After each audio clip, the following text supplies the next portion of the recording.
This question about the history of jump rope is from Carol, one of our wonderful members. So thank you so much for submitting this question, Carol.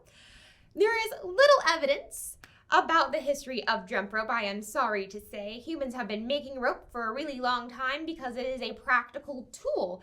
When they started jumping over it, well, it's really hard to say exactly when, or skipping over it, as jump rope is also sometimes historically referred to as skipping rope. So when we look back about, some evidence or depictions of what looks to be like people jumping over rope or jumping over vines, we go about to the 1600s or medieval Europe. There are definitely depictions of people jumping over rope in different paintings. But we believe that jump rope goes even farther beyond that. It is possible that jump rope was invented in ancient Egypt, by ancient Egyptians jumping over vines. There's also some evidence for it originating in ancient China as part of one of their New Year's celebration rituals, where one would, jump into the new year. This was also called 100 rope jumping game or jumping 100 threads. There are also accounts that perhaps this was an Australian Aboriginal game that originated there because there were European explorers who reported seeing those native indigenous people to Australia playing a game that looked like jump rope. So it also seems that perhaps it originated in lots of different cultures in ancient times.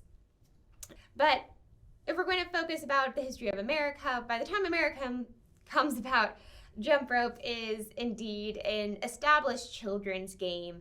The history indicates that jumping rope was actually originally a man's game or a boy's game rather than ladies because, they thought ladies would just exert themselves too much. But so it was originally considered indecent for girls, but by the early 1800s, we see jump rope really become more of a gendered girls' game. Now, as I was saying, it was originally thought to be a boys' game because they thought that, girls shouldn't be that physically active, that it was going to, hurt them in some way.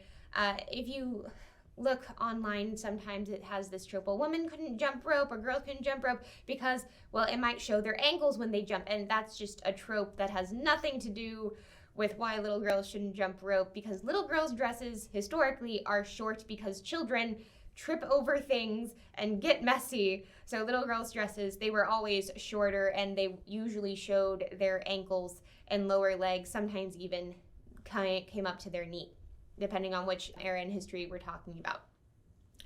But jump rope did become a predominantly female activity in the late 1700s to early 1800s. It actually became so popular that it was an activity that was printed in the Girl's Own Book that was by Lydia Maria Child. Now, the Girl's Own Book is a collection of games and activities that were generally for girls of the upper middle class who, would have leisure time that didn't have to work, as child labor is, generally accepted in practice for those in the lower classes at this time. The Girl's Own Book was originally published, or first published, in 1834, but then it was so popular it was published numerous times after that. And of course, this Girl's Own Book includes jump rope as an activity that was appropriate for young girls to do. But it does come with a warning that young girls should use caution while jumping. Now, this is what it says, and I quote, "This play should likewise be used with caution. It is a healthy exercise and tends to make the form graceful, but it should be used with moderation. I have known instances of blood vessels burst by young ladies who, in a silly attempt to jump a certain number of 100 times, have persevered in jumping after their strength was exhausted." The book then goes on to talk about how there are several different ways to jump rope. Up until this time, it looks like one is just generally jumping over a rope. Usually it is held on either end by a person, with one person jumping in the middle, so it was a 3-person activity. But then there are also depictions of people jumping over a rope singularly by themselves. So of course, the most simple way of jumping over a rope is simply springing and passing the rope under the feet with rapidity, according to the book.